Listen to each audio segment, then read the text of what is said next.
Hey, it's Chris. What are we doing today? News, and I'm losing my voice. It's gonna be a great video. I got my drink off to the side of the camera so you can't see it. Thumb me because I want to go viral one of these times. Blow me out of the water. Surprise me. Can we actually break 100 thumbs? I bet you can't get 100 thumbs on that little thumb thing. You know, we can't break 10,000 subscribers, so who cares about 100 thumbs, right? That's a minor trivial thing compared to that, right? But let's go. You don't care about that stuff. I don't care about metrics. Screw them all.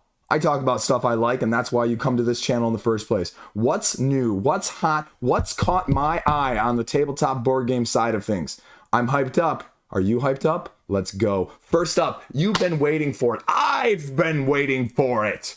You said it was coming, Chris. I said it was coming. Boom shakalaka. Foundations of Rome. Arcane Wonders has finally realized that, hey, maybe if I put out an affordable copy of Foundations of Rome, people will actually snap it up more widely at retail. We don't have to super deluxify, miniaturize, sort of Zoolander-esque, a school for people that can't read good for ants style of things, right? Now you can get a cardboard version of it, and this is going to be called Foundations of Metropolis instead, though, because apparently they're going with sort of a line of games along these lines. Yeah, I screwed that line up, but anyway, what they're doing is they're going to have a Foundations of something, right? And so this is going to be the second one, and so they probably have one or two more planned. It's probably, hopefully, not going to be like the Fast and the Furious movies in terms of that many, and hopefully not that many spin-offs that are going to slowly kill it by the time it gets to the end of the line. Well, line there again. But that's somewhat mildly exciting. This is something that people look akin to something like Cthulhu Wars or Kingdom Death Monster, and they go, well, what if those miniatures just weren't as big? I'd love to try the gameplay, but it's going to be an absolute barrier to entry, and I'm never going to pay that price point. Well, you're in luck, and so am I. Sort of your tile laying, civ building-esque, only now with less pricey aesthetic. So yeah, Arcane Wonders, sign me up, right? I got copies of stuff in this collection I'll get rid of to make way for that, so color me intrigued from that side of things. But let's stay here with Arcane Wonders, and let's just go adjacent, because the other one that I looked at acquiring last year at some point, you know, every once in a while, one of these little ones pops up and on your radar, and you dig into it, and you try and sort of search out good deals on it, and that's Comic Hunters. And this was a Marvel IP that was based just overseas, and it's now coming to America, coming to North America, and it's coming with a combination of Arcane and Spin Master, and they're going to give us a Marvel version. And the other consideration that when people heard that was going to get picked up, is it going to be too expensive? Are they going to trash the Marvel IP to go along with it, make it generic, like more of like your Centrals and Multiverse? Well, the answer is no. It's got an 8.1 in Boardgamegeek. It just hasn't been widely available. The only place to get it was like through a shop on eBay to get it through Brazil. And then like the people would buy it in Brazil, then they'd sell it to you on eBay, and then, you know, it'd cost you like $90, you know, plus or minus shipping at that standpoint. And for a game that was sort of an auction, hand management, set collection drafting with Marvel, people really liked it, playing over 3 rounds, 4 locations where you're purchasing these comic books, you know, buy low, sell high sort of style.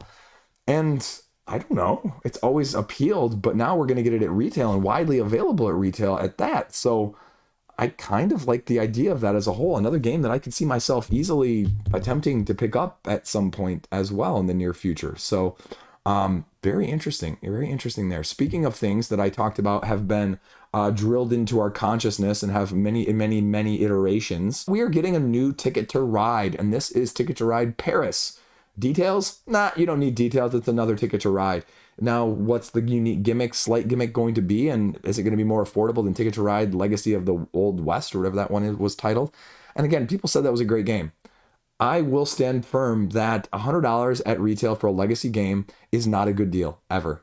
It's not a good deal. I'm not saying it can't be a great game. I'm not saying it can be a fantastic experience. People frickin' be and complain all the time about frickin' price creep on crowdfunding, right? Where is the crowdfunding love? And where is the retail, you know, equity? Where is the retail equity in terms of complaining and being consistent on that side of things, right? Because I don't see anything, and prove me wrong here again, because I probably am, that dictates that should be a $100 game at retail. What on earth is that game made of? It's got components, right? But $100 worth of stuff? I'm sorry. I mean, you're talking Gloomhaven-esque levels of price there. Just like I talked about when I just filmed my recent, like, what's actually hot on my list of things I want to acquire, right? I said, there is no way I am going to pay that much for that sort of experience. And I'm not going to pay 2 to 3 times what I would be picking up something else wise that's going to be easier to hit to the table, regardless of if it's one of the most amazing games ever made and it's the best legacy game you've ever played in your career. I just can't. It's principle, right? I would be spending like half of the money I make off of this channel, getting 80,000 views a month, to buy one game. And you go, Chris, well, you could market it, you can hype it, you can make it all hot and glamorous, and you can get 300 views. Like, no. Like, one, I don't buy these games at retail so that I can review them on the channel. I have a horrible track record with that in the first place, the few times I've done it. Secondly, I want to get something that's super interesting to me. Like, you guys don't tune in because, like, oh, Chris is talking about all the coolest things, right? Chris has all the latest copies. Chris has all the, hottest of hot, right? Like, no, go to other bigger channels, right? I, joke, I'm serious. I'm a second tier YouTuber, right? Like, I have some, but like, I am not the top of that list, right? You don't tune in for that crap. You tune in because you like the stuff I talk about, and maybe how I talk about it. I don't know, whatever. But that's the style of things that I'm going to go for. And at some point, again, I won't lie to you, like, it's not going to be one of those games where I have crossed it off my list saying never to acquire. But it's one of those that, how do we get on this tangent anyway, that I would love to try at some point, but it's going to have to fall in my lap in the right way. I'm going to have to trade for it. I'm going to have to get it on discount for like $50, right? Like Clank Legacy Incorporated did a few times on Amazon, if you ever missed those deals. That's how we're going to have to get to it. And, Ticket to Ride Paris, you're just an innocent bystander in the middle of this rant. But I'm nothing against Ticket to Ride as a whole. Fantastic game. Don't have Europe anymore in my collection, but my kids and I play the junior version all the time of Europe. So I'm a big fan in general speak of it. But, all things considered, you're also pricing people out that are more casual as well. Like, not me, not you. You know what I'm talking about, though. No one's going to buy that at Target for $100. I'm sorry. That's the truth of it. So the other side of things, the other side of the very mainstream-esque, right? Catan. I didn't know this was coming. I just saw it pop up like on one of my, Market Bliss emails, whatever it was, whichever one it popped up first, right, this past week. And that's Catan, the Starfarers duel. Haha, pause there for a little dramatic effect. I don't know why I did that. It's completely unnecessary. But it's a dueling Starfarers game. Like, Starfarers is a different version of Catan, and now they're getting the 2-player version. Quacks is getting it. We saw Splendor get it. Catan's got it. Would that intrigue you actually as a Catan game? Like, I don't know much about Starfarers, folks, but Splendor Duel was great. Quacks Duel sounds fantastic. And so this one, I'd be willing to shell out a look-see in a trade. Not buying that. I don't care if it's $25, right? I'd like to know more. There's a few mini reviews on Boardgamegeek, but there's not a whole lot of details. Like, I want to know a rule book. Because unless it's going to be like $20, $18 like your Dual Splendors, I'm not paying $30, $35 to find out it's a poor fit. And yeah, the guy in the comment section, we commented back and forth, and he said, you know what, even if you're making a loss, his argument was like, movies, I'm not getting anything back from. So even if I'm getting half my price back, it's still a better overall experience. And I said, absolutely. That makes a lot of sense. I completely know where you're coming from. And I also completely disagree, because I don't buy things to resell them. I buy things to enjoy them, to keep them. And I hate buying things and having to get rid of them because they failed my expectations. Like, so I am super gun shy on buying things trigger wise right now, because again, it's not like I can't. Don't ever confuse those things. It's materialism and capitalism just running rampant with the hype hot train smashing through the board game scene. And that's why we have, a dozen videos every month that are telling you these are the hottest games. These are the games you need to have in your collection. These are the games that you should be if you want to keep up with the grass is greener crowd, right? That's why I don't like doing that. And so that's just something that is out there. And I, a little countercultural in that sense. But I'll leave it there. No hyping, no nagging on anyone else. Let me be clear about this.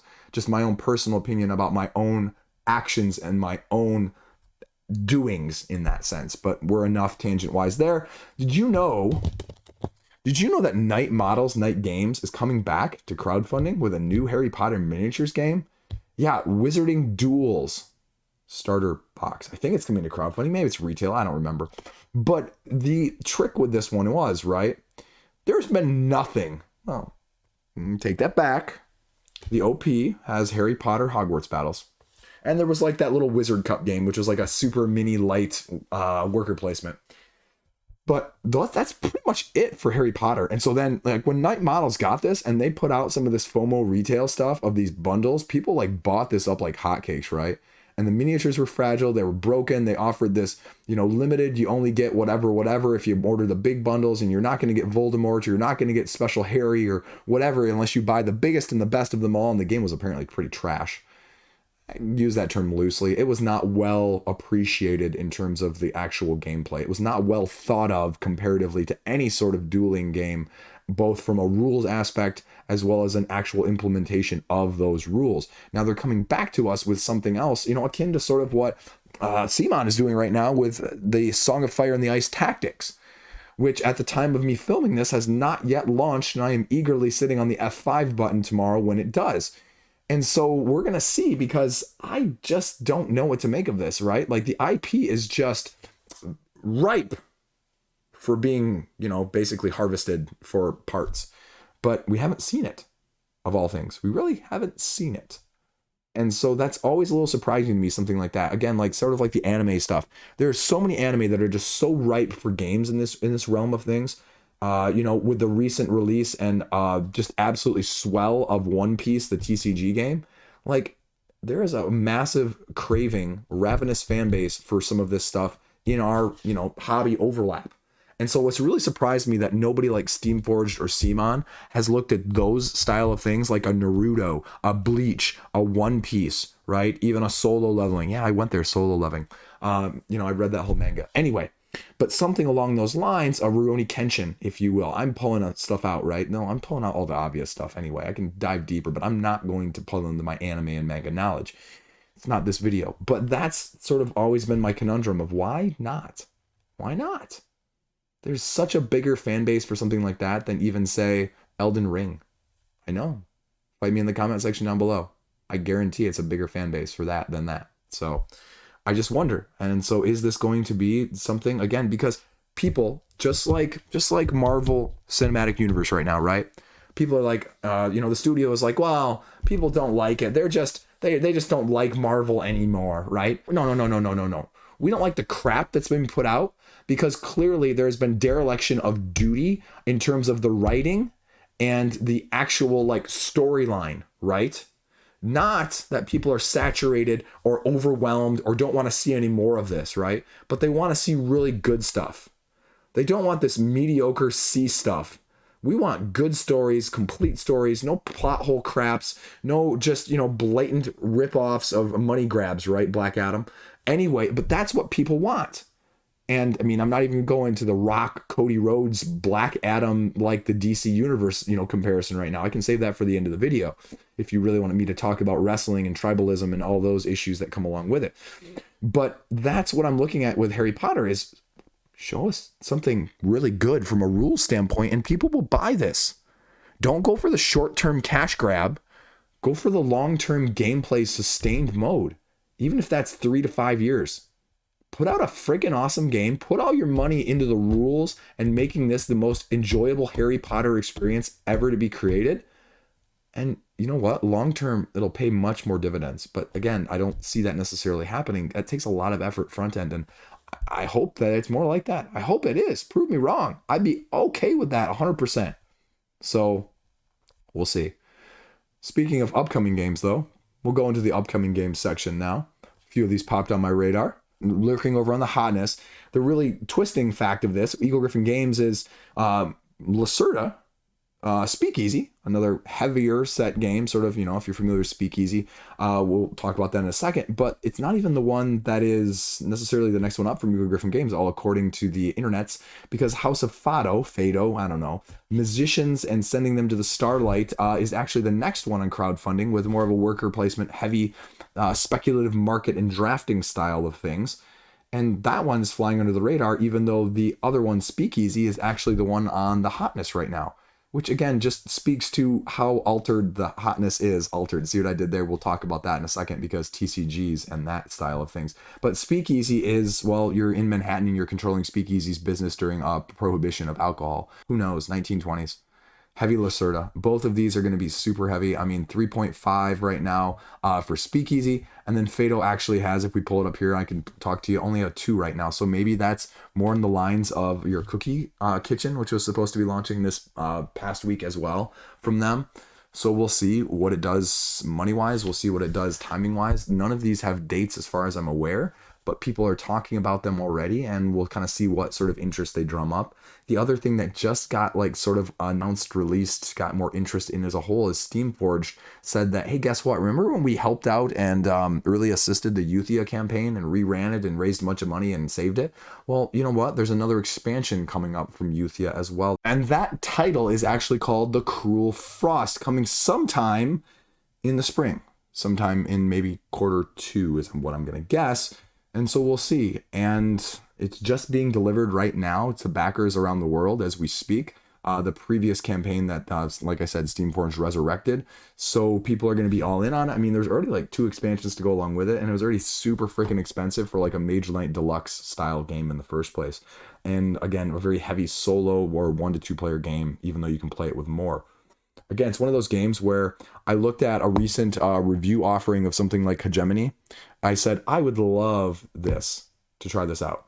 I would never be able to utilize it to play it to any extent and to even just have trouble getting it out on the table in any sort of consistent manner in the first place. Down here, woo! Up here, no way in freaking heck is it actually going to happen. And so, again, like if it fell into my lap in a trade or a review copy, maybe. But even then, I've been hesitant to pick up some of the review copies from, publishers recently along those lines as well. Like I just said with Hegemony, right? So we'll see. Never say never, right?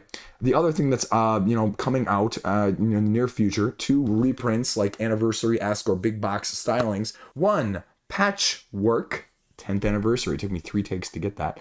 But then we also have, in case you were a fan of the more recently released 2023 game, Ready, Set, Bet, they're getting a big box as well. And this is actually going to be called Ready, Set, Bet High Roller from AEG. And it's going to be going to Kickstarter next month on March 5 from John DeClaire. And it's a unique box they've got going on. I'm reading this right from the press release, folks. Massive 25 by 48 inch neoprene mat, neoprene racetrack mat, poker chips, as well as perfectly sized named horses and a Vegas-style dice.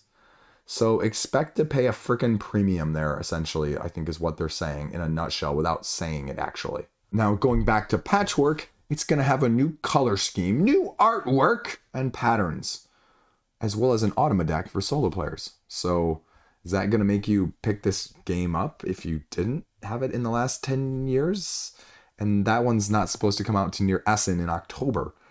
But again, as like the ubiquitous Reddit recommended game, it's sort of become a meme now. I never had any interest in it, right? Thematic does nothing for me whatsoever, but it stood the test of time. People love it as a 2-player sort of really thinky, head-to-head game. Again, like I said, is this one going to be the one that makes you pick it up differently because it's got a new aesthetic appeal? Maybe, but maybe not. One other piece of news here, Matagot is actually putting out a set of their trick takers with a couple reprints of older ones that may have gone out of print or unnoticed. One of them called Bottle Imp. It says renowned trick-taking game from a very big name in the trick-taking scene that I have no clue. Mr. Cornette. Giving it a new 5 to 6 player mode, new 2 to 4 player configurations, and revamping the art and the components. And it's going to join their other trick-taking lines of games, including Cat in the Box, which you're probably more familiar with, as well as another game called Tatsu, as well as St. Patrick. So again, trick-taking? Are you a fan of trick-taking? Do you dig into the trick-taking? Or if you're like me, do you stay tried and true and just euchre it all the time up instead at family gatherings? So that's what we kind of got going on news-wise right now from those aspects. What's the HoTnEsS doing, though? Well, the HoTnEsS is kind of staying, it's the HoTnEsS. So first up on the HoTnEsS Altered TCG. You know, I did it on the crowdfunding roundup, right? It's a TCG. People are pledging well and above what the average pledge level is even being accounted for. Last time I did the total versus the pledged amount and the total amount, there was something like $300,000 to $400,000 above pledged that wasn't accounted for in the actual pledges.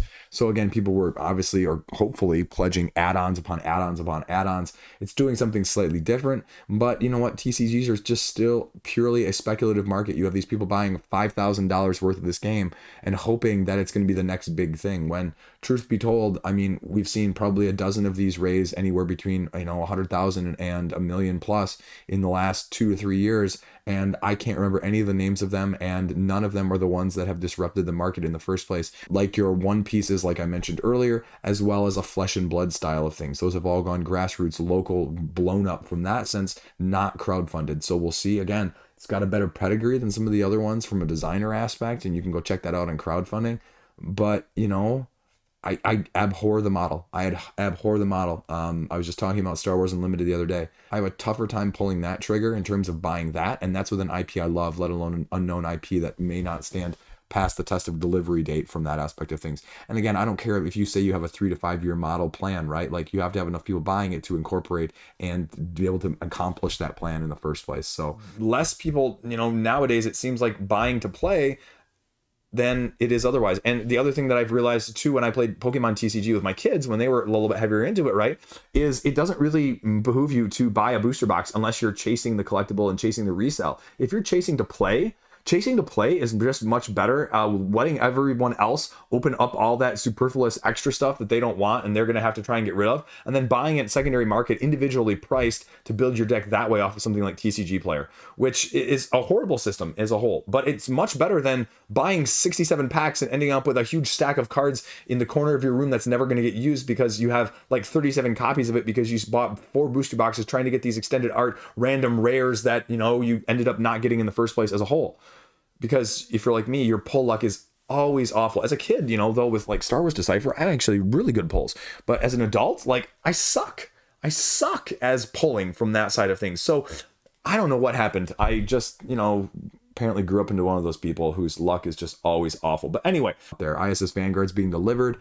We're just going to see. I don't know when I'm going to get to the table. It might just get tabled for a couple months, to be honest with you, in terms of set aside and just ignored, because I've got too much other stuff and not enough time as a whole right now to get that consistently played. The other one is Wormspan. I mean, Wormspan is supposed to be potentially delivered in March, but Champions, I believe, are getting it even as we speak. The embargo was like literally, 2-3 weeks ago in terms of the early review, press release, hype, copy discussions. I don't know, whatever you want to call them, right? And so it's another one of those games where, as someone who got to review Apiarian Expeditions from them, it's probably going to be on my radar at some point, and I will probably try and trade for it. And if I can't trade for it, maybe I'll get a Stonemeyer copy sometime in the next 6 to 8 months, and I'll talk about it then. But it's one of those, again, where I think hands-on is the first way to see whether or not you like it, because I could see it being different enough from Wingspan that if you weren't a fan, you could like it. Or I could see that, it also is one of those where if you didn't like the first one, you probably won't like the respin off of it in this one, like a Nemesis Lockdown, Nemesis Retaliation. You know what? It's not going to be far enough away that if you just absolutely do not like the mechanics whatsoever, the Dragon theme probably may not overcome your bias against it from that aspect as a whole. Next up as well is Dune War from Arrakis. Again, the Simon delivering War of the Ring-esque, reiteration, retheme, if you will.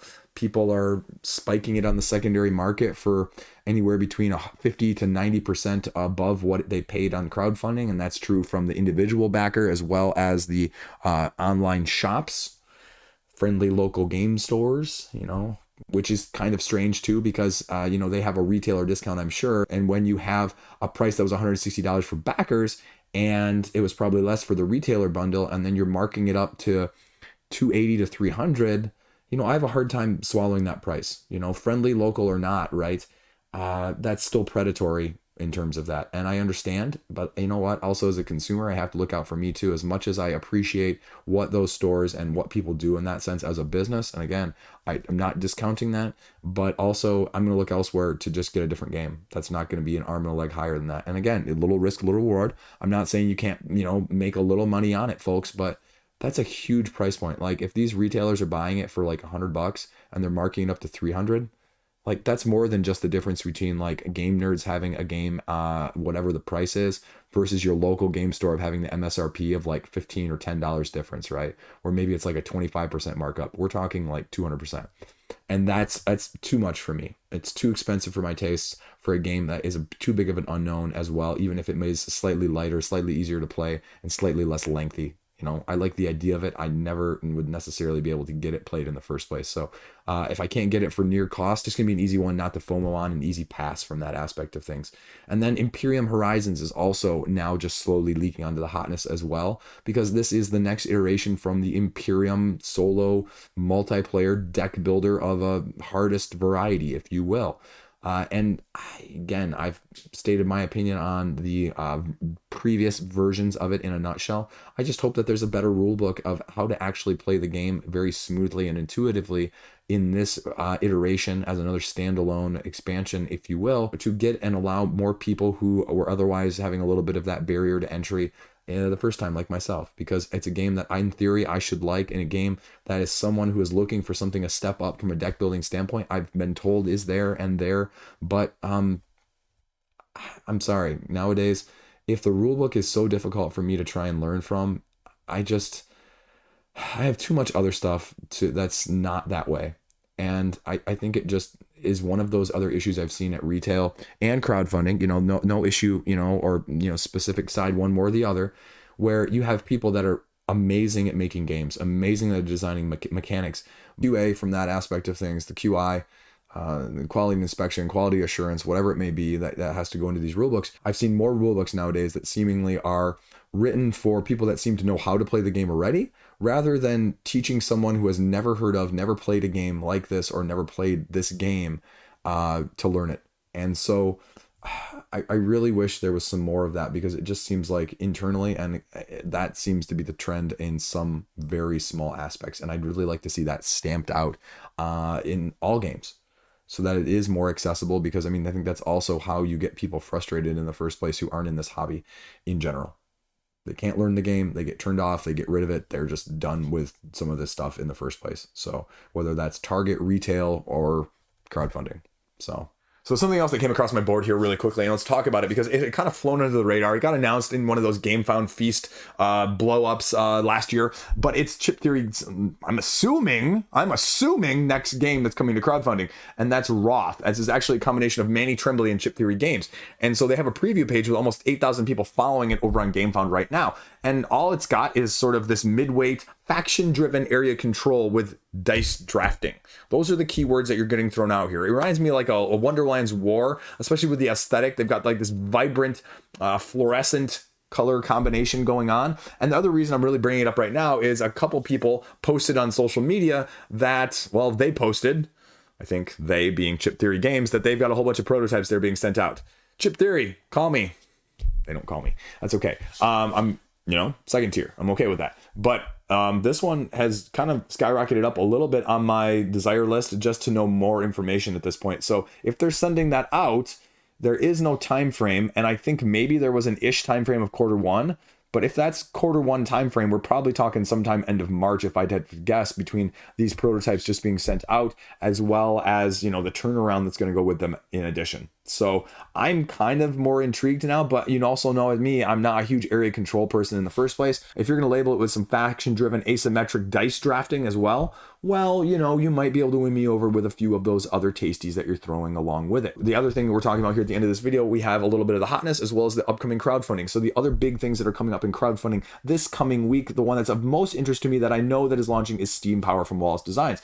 I've been trying to get my hands on a copy of Bloodstones unsuccessfully so far, so we'll see if Steam Power has any more interest. Truth be told, probably not at this point, but I've been super intrigued because it's another one of those games where I go, economic little train situation. Like, I've never really found my groove in that, but I've played and bought one or two of them, and I'm kind of looking for the one that strikes my fancy. And so I'm kind of wondering if this is going to be more of that for me, or if it's just going to be more of the same, in the sense that it's just not going to appeal either once, a little bit more information is about. And a couple of the preview content videos have been leaking out on various scenes, webs, channels, whatever, over the last couple days. And so if you want more information, I think there's already a fair bit out in that sense as well. Then obviously, like I said yesterday, Aeon's End, The Descent got delayed. And so we're going to see what Aeon's End has in store for us now this week. And I'm intrigued, but I'm also, kind of past it as well. I don't play it enough to justify how much I have in the first place. And it's one of those games I love. I truly love, right? And I want to keep it in my collection,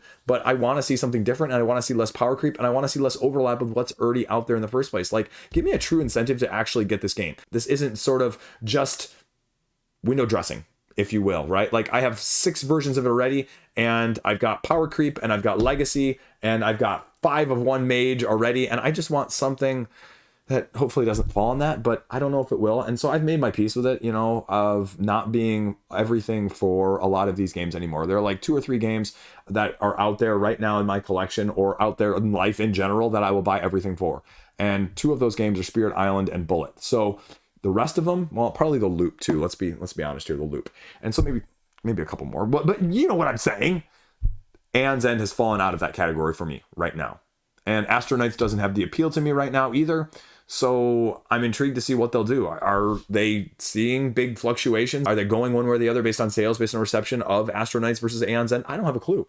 I just don't have a clue about popularity. Like, I've heard a lot of people that, said that Astronauts, revises some of the issues that people had with Aeon's End. But I think a lot of people have nostalgia in Aeon's End in the first place, like me. And so it's not that I wouldn't want a better version of it, right? Like, that's never the issue. But it's I have so much of a sunken cost into the first one that I'm not sure if I want a second one, and then having to pick and choose and decide which one I'm going to play more of, right? It's sort of like the, conundrum of Nemesis Lockdown, Nemesis Retaliation. You're going to have a flavor and you like, and the only way sometimes, unfortunately, that you're going to find that out is buying them all. And who wants to buy them all? Everybody wants to have the friend that buys them all, right? Anyway, and of course the other one I talked about previously, I already had my review up earlier this month, and that's Sea Dragons. And again, I really like this game. A little bit of area control, a little bit of set collection, a little cool dragon meeples, 4 quadrants that you're trying to slowly take control of over a set number of turns based on the number of heads of the dragon that you have, because you have to play one of them per round in a polyomino-esque manner. And it just works. Just freaking works. I really like it. Really impressed by that. It's going to be a light filler game. It's going to be playing probably best at 3 or 4 player counts. A little bit of potential king making, because you're placing your dragons only adjacent to other people's dragons, but which dragons you place it next to gets them bonus coins, which are equal to victory points. And so how do you want to dynamically control those aspects of the couple random decks that you're going to be dealing with as well? Again, some of the parts greater than the individual parts for me.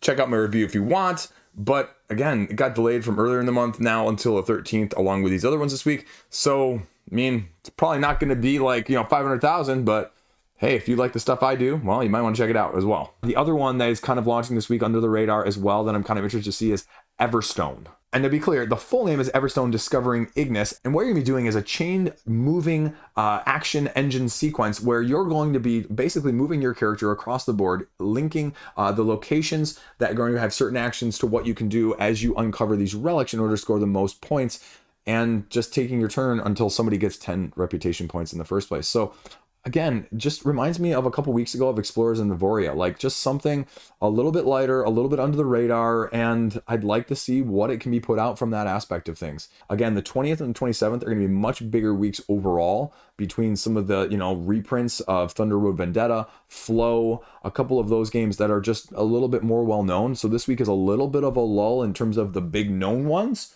But at the same time, I just like seeing what's on the horizon as well, because there's always 1 or 2 each week that are a little bit of overachieving as well, with Caloria, as well as, I would say, Trailblazers, Arizona Trail from this past week. I mean, not to go with the obvious ones too, like, obviously Simon's A Song of Ice and Fire. I always screw that up. I always want to say Fire and Ice. And that's pretty much it for the news, HoTnEsS, and everything else in between, and the hype train sailing away as you get to the end of this video. And, I'm doing something else slightly different this week. I am going to have a couple reviews out. I think my World Wonders review is going to be coming out. I think my Kingdom Rush Elemental Uprising review is going to come out, as well as my what's actually on Chris's HoTnEsS, right? Like, we talk about all these things on other people's HoTnEsS, or the Boardgamegeek HoTnEsS, and ooh, it's so hot, or these are the 10 games you must buy. No, these are the things that I'm like seriously interested, right? The things that I'm not saying, these are the big ones to put on everybody's radar, but the things that I go, if you're interested in stuff, or you have similar taste as me, what is actually looking that good to me? And where are my thoughts on it? Why is it in my collection? Why am I trying to acquire it? Or why am I hesitating? Because I think that's important to have some insight. I try and play a little bit down the middle of the road sometimes, like with the crowdfunding roundups and some of the upcoming anticipated things, you know, because I'm broader market, right? But sometimes it's like, okay, with all of that stuff, Chris, like where does your taste actually lie? And, you know, I throw a few things in, smatterings here and there, like I did earlier about the Loop and Bullet and Spirit Island, but like broadly speaking, where does that fall? And so I'm going to do a little bit of that as well as another look back from January and February from 2 years ago, because like I said earlier, a few minutes ago, hype train's rolling. We got to stay with it. No, you jump off, you reevaluate, you sell some snuff that is just gathering dust on your shelves, and you hopefully don't buy more to replace it that just is going to sit there and do the same thing. So there you go. Everything. Nutshell. Too long a video. Boom. There you go. I just saw like a TCG, channel the other day that was like literally all of its video content was like just a hair over the 10-minute mark, right? Because in case you weren't aware, like 10 minutes is the YouTube level for like monetization. So like all these videos, like every single video was like between 10 and 12 minutes. I was like, oh, that's interesting, right? Anyway, that's not me. I am too loquacious. That's your vocab word of the day. Thank you, my mother, the retired English teacher. It means I'm way too wordy. In case you didn't already know that, getting this far, subscribe to my channel already. Peace out. Stay classy. Have a great freaking day. I'm gonna go play something cool. Peace out. See you later. But, you know, people be and complain all the time about crowdfunding, freaking Christ creep.